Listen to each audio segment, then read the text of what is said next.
नमस्कार दोस्तों, ब्रह्मोस क्लासेस में आप सभी का दिल खोलकर स्वागत है। देखिए दोस्तों, मानचित्र से भी मतलब भारत के मानचित्र से भी कभी कभी क्वेश्चन बन जाते हैं। हर एग्जाम में मतलब एक आध क्वेश्चन पूछ लेता है।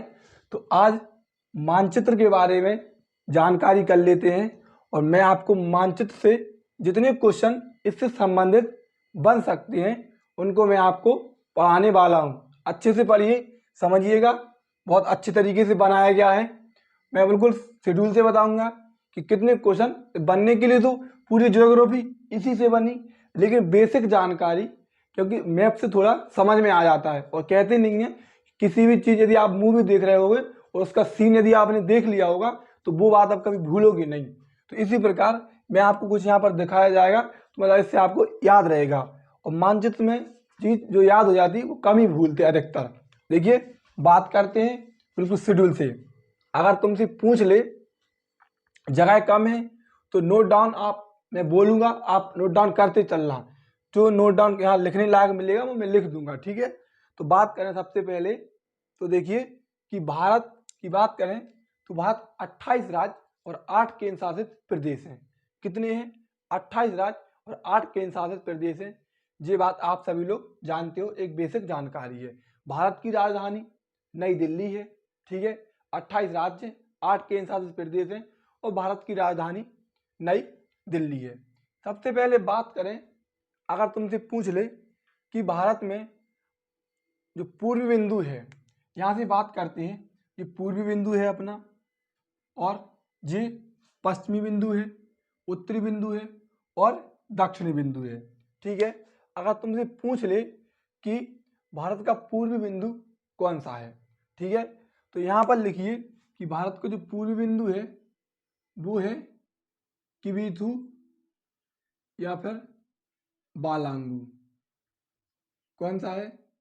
भारत का पूर्वी बिंदु किबिथु या बालांगू है।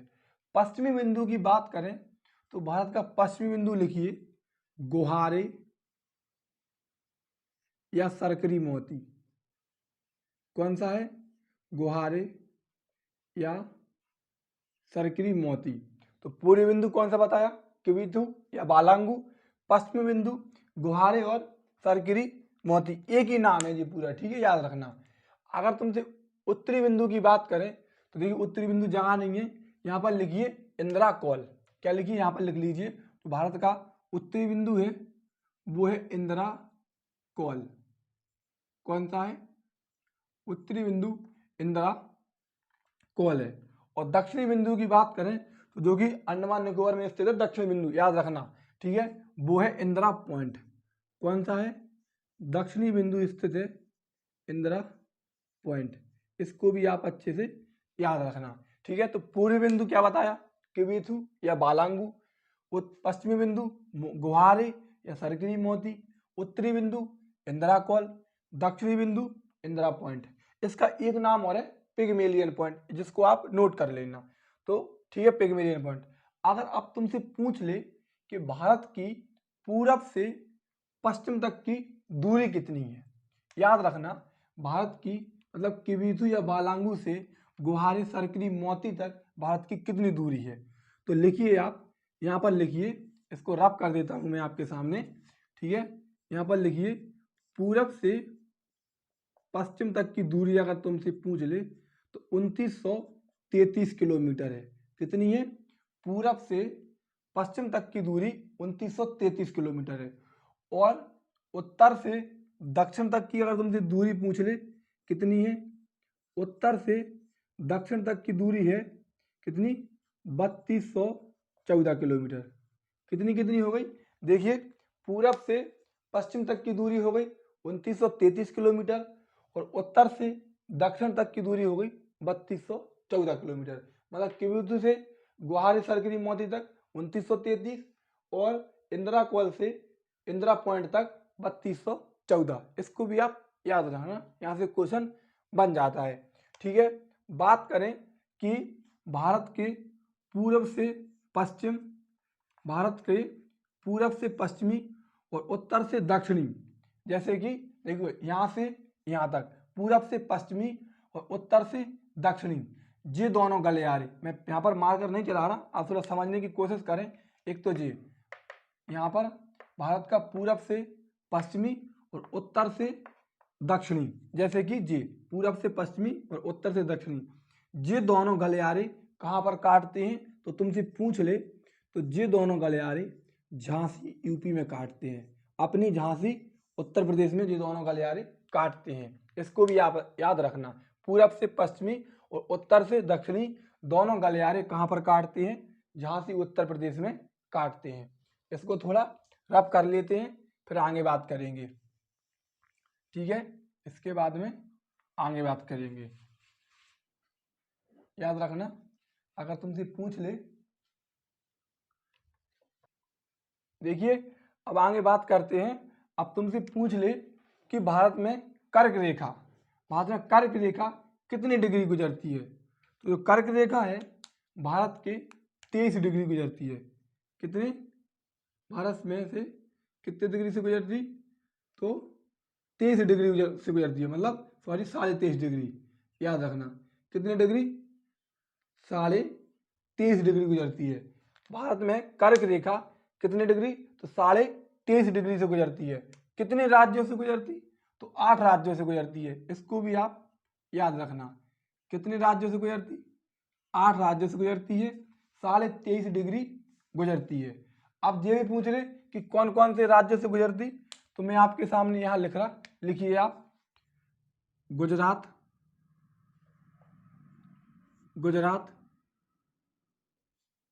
राजस्थान, मध्य प्रदेश, छत्तीसगढ़, झारखंड, त्रिपुरा, पश्चिम बंगाल और मिजोरम। कितने राज्यों से गुजरती, देखिए 8 हुई है कि नहीं हुई है, गुजरात, राजस्थान, मध्य प्रदेश, छत्तीसगढ़, झारखंड, त्रिपुरा, पश्चिम बंगाल और मिजोरम। तो भारत में कर्क रेखा कितने डिग्री से गुजरती, 23.5 डिग्री से। कितने राज्यों से, 8 राज्यों से। कौन कौन, गुजरात, राजस्थान, मध्य प्रदेश, छत्तीसगढ़, झारखंड, त्रिपुरा, पश्चिम बंगाल, मिजोरम। देखिए यहाँ पर दिख रहा होगा, यहाँ पर गुजरात है, ठीक है। इसके बाद यहाँ पर थोड़ी राजस्थान से गुजरती, फिर मध्य प्रदेश से गुजरती, फिर यहाँ पर झारखंड मिलता, फिर छत्तीसगढ़, मतलब यहाँ छत्तीसगढ़, झारखंड, फिर पश्चिम बंगाल, त्रिपुरा और मिजोरम, यहाँ पर मिजोरम है, ठीक है। तो कर्क रेखा 23.5 डिग्री, देखिए कर्क रेखा कितने, 23.5 डिग्री उत्तरी अक्षांश गुजरती है, और कितने राज्यों से, तो मतलब 8 राज्यों से गुजरती है। इसको भी आप याद रखना। अब अगर तुमसे पूछ ले कि कर्क रेखा को 2 बार काटने वाली नदी कौन सी है, ये भी क्वेश्चन बनता है कि कर्क रेखा को 2 बार काटने वाली नदी कौन सी है, तो कर्क रेखा को 2 बार काटने वाली नदी है माही नदी। कौन सी नदी है, कर्क रेखा को ये नदी 2 बार काटती, और कर्क रेखा 23.5 डिग्री उत्तरी अक्षांश गुजरती है। इस बात को भी आप याद रखना, 8 राज्यों से गुजरती, और माही नदी कर्क रेखा को 2 बार काटती, मतलब एक बार ऐसे और एक बार ऐसे, इस प्रकार से काटती है। इसको भी आप याद रखना। अब बात करें, थोड़ा जगह कम है तो इन राज्यों को रब कर लेते हैं, इनको आप नोट कर लेना कि कर्क रेखा 8.5 राज्यों से, 8 राज्यों से किन किन राज्यों से गुजरती, ये आप याद नोट कर लेना। इसके बाद बात करें आप भारतीय मानक समय रेखा, भारतीय मानक समय रेखा जो कि 82.5 डिग्री, कहाँ से गुजरती, 82.5 डिग्री गुजरती, 82.5 डिग्री गुजरती, ठीक है। ये गुजरती 82.5 डिग्री भारतीय मानक समय रेखा। ये कौन सी रेखा थी, 23.5 डिग्री उत्तरी अक्षांश कर्क रेखा, और 82.5 डिग्री पूर्वी देशांतर, 82.5 डिग्री पूर्वी देशांतर, 82.5 डिग्री पूर्वी देशांतर। तो ये कौन सी हो गई, भारतीय मानक समय रेखा, स्पष्ट लिख लो तुम तो, मानक समय रेखा, ठीक है। तो ये हो गई 82.5 डिग्री पूर्वी देशांतर भारतीय मानक समय रेखा, जो कि कितने राज्यों से गुजरती, तो ये 5 राज्यों से गुजरती। कर्क रेखा कितने राज्यों से गुजर रही थी, 8 राज्यों से गुजर रही थी। कितने डिग्री, 23.5 डिग्री उत्तरी अक्षांश, 82.5 डिग्री भारतीय मानक समय रेखा पूर्वी देशांतर कितने राज्यों से गुजरती? तो भारतीय मानक समय रेखा 5 राज्यों से गुजरती। नाम लिखिए कौन कौन से? तो एक तो उत्तर प्रदेश, मध्य प्रदेश, छत्तीसगढ़, उड़ीसा और आंध्र प्रदेश। कौन कौन से राज्य हैं? तो उत्तर प्रदेश है, एक मध्य प्रदेश है, छत्तीसगढ़ है, उड़ीसा है और आंध्र प्रदेश है। तो भारतीय मानक समय रेखा 82.5 डिग्री पूर्वी देशांतर 5 राज्यों से गुजरती है। अगर तुमसे पूछ ले, अब एक बात पता ना, ये अपना भारत है, ये मैप था भारत का, 23.5 डिग्री यहाँ से ये कर्क रेखा गुजरी और ये 82.5 डिग्री भारतीय मानक समय रेखा गुजरी। तो एक क्वेश्चन बनता है कि कर्क रेखा और भारतीय मानक समय रेखा, जैसे कि जे कर्क रेखा गुजरी और जे भारतीय मानक समय रेखा गुजरी, तो एक दूसरे को ये दोनों आपस में कहाँ पर काटती हैं? तो लिख लो, कर्क रेखा और भारतीय मानक समय रेखा एक दूसरे को आपस में छत्तीसगढ़ में काटती है। कहाँ पर काटती हैं? तो कर्क रेखा और भारतीय मानक समय रेखा एक दूसरे को आपस में कहाँ पर काटती हैं? छत्तीसगढ़ में काटती हैं। कर्क रेखा 8 राज्यों से गुजरती और भारतीय मानक समय रेखा 5 राज्यों से गुजरती। इस बात को भी आप याद रखना। अब अगर तुमसे पूछ ले कि भारत का समय कहाँ से लिया गया, अगर देखो, अगर तुमसे पूछ ले कि भारत का समय कहाँ से लिया गया, तो भारत का समय कहाँ से लिया गया? ग्रीनविच से लिया गया। कहाँ से लिया गया? मतलब सभी देशों का समय ग्रीनविच से लिया गया और भारत का समय ग्रीनविच के समय से 5.5 घंटे आगे है। कितने घंटे आगे है? 5.5 घंटे आगे है और ग्रीनविच से लिया गया है। और यूपी पीईटी में हर शिफ्ट में एक क्वेश्चन आ रहा था, यहाँ से एक क्वेश्चन, भारत का समय ग्रीनविच से लिया गया, भारत का समय कितने घंटे आगे? 5.5 घंटे आगे है। और अगर तुमसे पूछ ले कि पूरे विश्व का टाइम जोन कितने भागों में बटा, तो 24 भागों में बटा। ये भी क्वेश्चन आया हुआ है, कितने भागों में बटा? तो 24 भागों में बटा। अब याद रखना, भारत का समय तो ग्रीनविच से लिया गया, लेकिन जो भारत में समय दिया गया है, जो भारत में समय दिया गया है वो कहां से दिया गया? तो इसको लिखिए मिर्जापुर, उत्तर प्रदेश के मिर्जापुर या फिर इलाहाबाद के नैनी, इलाहाबाद के नैनी। यहाँ से समय पूरे भारत में बटा है। भारत ने समय ग्रीनविच लंदन से लिया, लेकिन भारत ने समय भारत में कहाँ से बटा? तो मिर्जापुर और या फिर इलाहाबाद के नैनी से ये भारत में समय बटा हुआ है। ठीक है, तो भारत का समय ग्रीनविच के समय से 5.5 घंटे आगे है। ठीक है, और पूरे वर्ल्ड का टाइम जोन 24 भागों में बटा। भारत का समय मिर्जापुर इलाहाबाद से नैनी से मतलब बांटा गया है। और कर्क रेखा और भारतीय मानक समय रेखा एक दूसरे को छत्तीसगढ़ में काटती हैं। भारतीय मानक समय रेखा 5 राज्यों से गुजरती, उत्तर प्रदेश, मध्य प्रदेश, छत्तीसगढ़, उड़ीसा, आंध्र प्रदेश। 82.5 डिग्री पूर्वी देशांतर गुजरती है।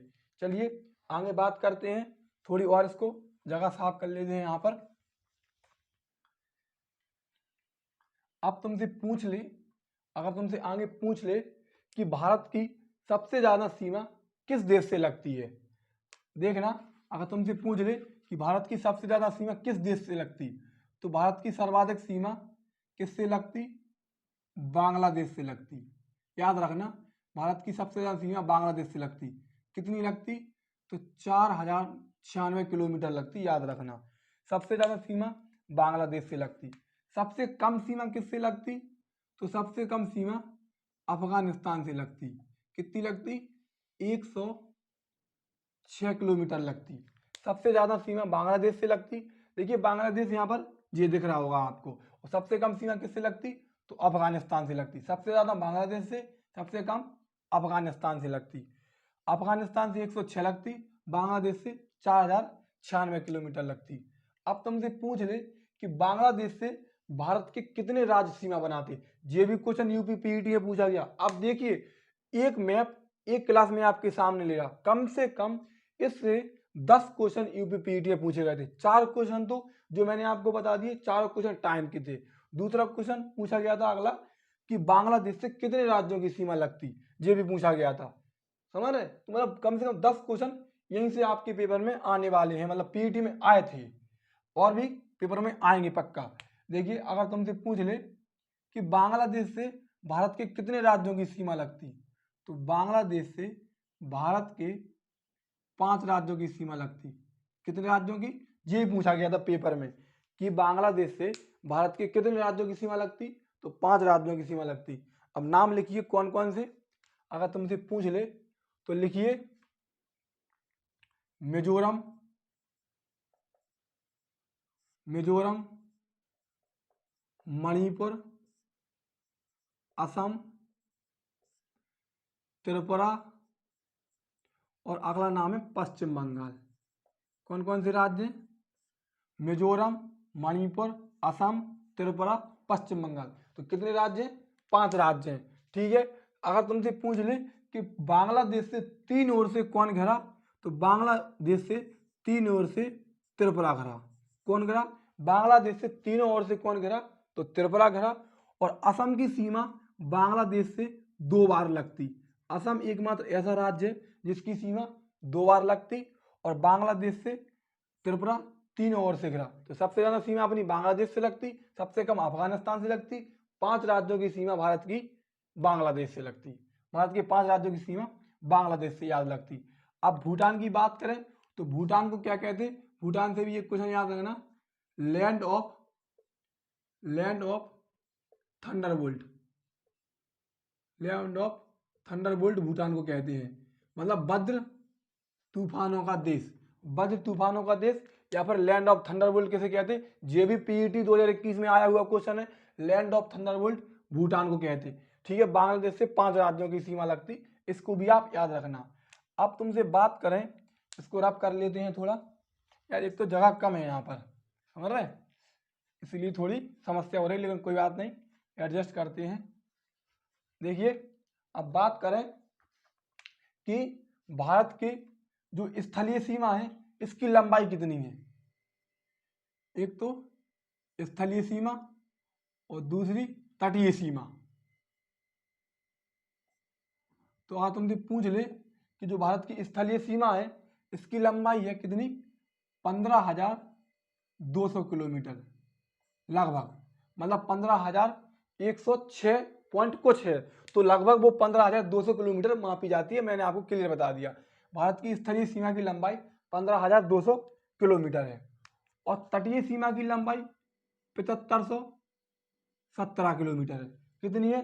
भारत की तटीय सीमा की लंबाई 7517 किलोमीटर है। इसको भी आप याद रखना। स्थलीय सीमा 15,200 किलोमीटर लगभग, और तटीय सीमा 7517 किलोमीटर लगभग है। ठीक है। सबसे ज्यादा किस राज्य की तटीय सीमा है? तो सबसे ज्यादा या सबसे लंबी तटीय सीमा गुजरात राज्य की है। किस राज्य की है? गुजरात राज्य की सबसे लंबी तटीय सीमा है। इस बात को भी आप याद रखना। तो गुजरात राज्य, इसकी जो तटीय सीमा है यहाँ से ये सबसे लंबी है, तो गुजरात राज्य की सबसे ज्यादा तटीय सीमा है। अब याद रखना, भारत के कितने राज्यों की सीमा समुद्र से लगती है।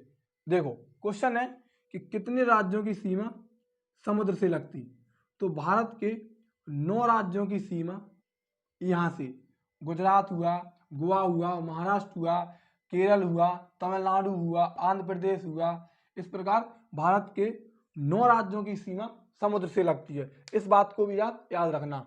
भारत की स्थलीय सीमा 15,200 किलोमीटर, तटीय सीमा 7517 किलोमीटर। सबसे ज्यादा तटीय सीमा किसकी है? गुजरात की है। कितने भारत के कितने राज्यों की सीमा समुद्र से लगती? तो भारत के 9 राज्यों की सीमा समुद्र से लगती। इस बात को भी याद रखना। आप तुमसे पूछ ले कि भारत में किस राज्य की सीमा सबसे ज्यादा राज्यों से लगती है, मतलब भारत में किस राज्य की सीमा सबसे ज्यादा राज्यों से लगती है, तो लिखिए अपने उत्तर प्रदेश की सीमा सबसे ज्यादा राज्यों से लगती है। 8 तो राज्यों से लगती, 1 केंद्र शासित प्रदेश दिल्ली से लगती, और 1 इंटरनेशनल बाउंड्री नेपाल से लगती। किससे लगती? 1 इंटरनेशनल बाउंड्री नेपाल से लगती। और ये आंकड़ा अपने आप में सबसे बड़ा है, मतलब उत्तर प्रदेश की सीमा भारत में सर्वाधिक राज्यों से लगती, भारत के सर्वाधिक राज्यों से लगती। 8 राज्यों से लगती, 1 केंद्र शासित प्रदेश दिल्ली से लगती, और 1 इंटरनेशनल बाउंड्री नेपाल से लगती। इस बात को भी आप याद रखना। ठीक है। आगे बात करें, अगर तुमसे आगे पूछ ले कि देखिए कि यहाँ पर एक जो जगह है नेपाल और भूटान के बीच, जो ये जगह है इसको क्या कहते हैं, तो इसको कहते हैं सिलीगुड़ी, सिलीगुड़ी गलियारा। क्या कहते हैं? इसको कहते हैं सिलीगुड़ी गलियारा। इसको भी आप याद रखना, इसको सिलीगुड़ी गलियारा कहते हैं। आगे देखिए, आगे बात करते हैं। पहले तो इसको रब कर लेते हैं, ठीक है। अब तुमसे पूछ ले कि भारत में सबसे ज्यादा क्षेत्रफल किस राज्य का है? सबसे बड़ा क्षेत्रफल की दृष्टि से कौन सा राज्य है? तो देखिए, क्षेत्रफल की दृष्टि से सबसे बड़ा राज्य है राजस्थान। क्षेत्रफल की दृष्टि से सबसे बड़ा राज्य राजस्थान, और क्षेत्रफल की दृष्टि से सबसे छोटा राज्य गोवा, ठीक है। इन दोनों को भी याद रखना। क्षेत्रफल की दृष्टि से सबसे बड़ा राज्य राजस्थान, क्षेत्रफल की दृष्टि से सबसे छोटा राज्य गोवा। जनसंख्या की दृष्टि से सबसे बड़ा राज्य उत्तर प्रदेश, और जनसंख्या की दृष्टि से सबसे छोटा राज्य है सिक्किम।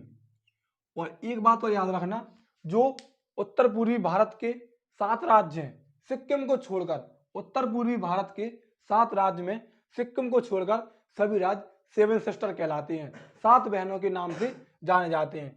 तुमसे डायरेक्ट पूछेगा जो यहाँ के राज्य हैं, जो 7 राज्य हैं, असम हुआ, मेघालय हुआ, मणिपुर हुआ, मिजोरम हुआ, त्रिपुरा, जो राज्य यहाँ पर 7 राज्य हैं, वो 7 सिस्टर के नाम से जाने जाते हैं। क्वेश्चन बनेगा कि कौन सा राज्य 7 सिस्टर के अंतर्गत नहीं आता है? तो सिक्किम 7 सिस्टर के अंतर्गत नहीं आता है। उत्तर पूर्वी भारत के 7 राज्य 7 सिस्टर कहलाते हैं, याद रखना। सबसे ज्यादा क्षेत्रफल राजस्थान का है, सबसे कम क्षेत्रफल गोवा का है, सबसे ज्यादा जनसंख्या उत्तर प्रदेश में है, सबसे कम जनसंख्या सिक्किम में है। आगे बात करें, सबसे ज्यादा वन क्षेत्रफल मध्य प्रदेश में है, सबसे ज्यादा वन मध्य प्रदेश में है, सबसे कम वन हरियाणा में है। इस बात को भी आप याद रखना, ठीक है। सबसे ज्यादा क्षेत्रफल राजस्थान का हो गया, सबसे कम गोवा का हो गया, सबसे ज्यादा जनसंख्या उत्तर प्रदेश, सबसे कम जनसंख्या सिक्किम, सबसे ज्यादा वन मध्य प्रदेश और सबसे कम वन हरियाणा, ठीक है। इसको भी आप याद रखना। आगे बात करें, अंडमान निकोबार की और थोड़ी बात कर लेते हैं। देखिए, बहुत ही बेहतरीन क्वेश्चन बता रहा मैं आपको कि अंडमान निकोबार अपन को किसने दिया था? तो 8 नवंबर 1943 को, 8 नवंबर 1943 को अंडमान निकोबार अपन को जापान ने दिया था। किसने दिया था? 8 नवंबर 1943 को अंडमान निकोबार किसने दिया था? तो जापान ने अपन को अंडमान निकोबार दिया था। इसको भी याद रखना। अंडमान निकोबार की बात करें तो अंडमान निकोबार की सबसे ऊंची चोटी है सैंडल पीक। कौन सी है? अंडमान निकोबार की सबसे ऊंची चोटी कौन सी है? सैंडल पीक है। और बात करें, अंडमान निकोबार की सबसे ऊंची चोटी सैंडल पीक है। और भारत का एकमात्र सक्रिय ज्वालामुखी, जो कि भारत का एकमात्र सक्रिय ज्वालामुखी, वो भी अंडमान निकोबार में ही स्थित है। इसको भी आप याद रखना। अंडमान निकोबार की सबसे ऊंची चोटी सैंडल पीक है, ठीक है। इस बात को भी आप याद रखना।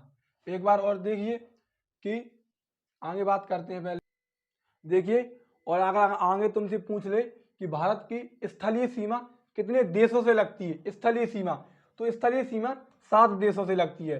पाकिस्तान, अफगानिस्तान, चीन, नेपाल, भूटान, बांग्लादेश और म्यांमार, ठीक है। म्यांमार को क्या कहते हैं? तो गोल्डन लैंड कहते हैं। इस बात को भी आप याद रखना। म्यांमार को गोल्डन लैंड के नाम से जाना जाता है, और भूटान को लैंड ऑफ थंडरबोल्ट के नाम से जाना जाता है। और सुनिए, पाकिस्तान की राजधानी इस्लामाबाद है, अफगानिस्तान की राजधानी काबुल है, चीन की राजधानी बीजिंग है, नेपाल की राजधानी काठमांडू है, भूटान की राजधानी थिम्पू है, बांग्लादेश की राजधानी अगर तुमसे पूछ ले तो बांग्लादेश की राजधानी टका है, बांग्लादेश की मुद्रा टका है। और म्यांमार की राजधानी नाओपी ताब है, ठीक है। और बांग्लादेश की राजधानी ध्यान नहीं आया थी, मतलब ढाका है, ठीक है। इसको याद रखना, थोड़ी दिमाग से हो गया था। देखिए, बांग्लादेश की राजधानी ढाका है और म्यांमार की तो बता दिया नाओपी ताब है। तो भारत की स्थलीय सीमा 7 देशों से लगती। श्रीलंका है, लेकिन इसकी जलीय सीमा लगती भारत की श्रीलंका से, ठीक है। म्यांमार को क्या कहते? म्यांमार को गोल्डन लैंड कहते। इसको भी आप याद रखना। म्यांमार को क्या कहते? गोल्डन लैंड कहते। और भूटान को लैंड ऑफ थंडरबोल्ट कहते। इसका अर्थ होता है वज्र प्रहारों का देश। और यहाँ पर जो जगह दिख रही जी सिलीगुड़ी गलियारा है, मतलब भारत का उत्तर मतलब पूर्वी साइड जाने का एकमात्र यही रास्ता है। यदि ये रास्ता नहीं होगा तो फिर भारत मतलब पूर्वी जगह पर प्रवेश नहीं कर पाएगा भारत यहाँ पर। और याद रखना 1971 में बांग्लादेश को हमने पाकिस्तान से आज़ाद कराया था, जो कि पाकिस्तान इसको पूर्वी पाकिस्तान के नाम से जाना जाता था। 1971 में पाकिस्तान से भारत ने बांग्लादेश को आज़ाद कराया था, इसको भी आप याद रखना।